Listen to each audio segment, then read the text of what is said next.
Šitas bija ciet. Jo šitam ir, karoče, viņam šitā zīme ir kā poga. Un tā nav kur atvērt.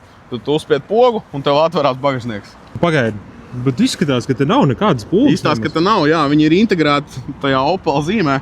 Šajā gadījumā, un tu viņu uzspēj viņa kā poga un bagažnieks atlec vaļā. Bet tāpatās kā Volkswageniem, man liekas, ir tas, ka viņš citreiz paliek atvērts, tāds vāciņš. Jā, nedaudz paver, un Volkswageniem tas ir īpašība, kad zem tās atveres vecajiem ir apakšā kamera.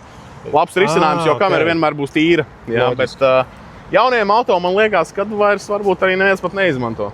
Jo kas ir interesanti, cilvēks atnāk, viņš domā, taisīsim bagažnieku vaļā, un viņš ķerās pie bumpera kaut kur apakšā un nesaprot, kas notiek, jo nevar atvērt. Īstenībā viss ģeniālais, kā parasti, ir vienkārši. Visi, kas grib pirkt Opeli, atcerieties, tieši šādu modeli, jā? Šitais modelis ir kurš? Insignia, Opel Insignia. Jā, Insignia, bet man liekas arī tieši sedaniem tikai tādu. Tieši sedaniem, jā.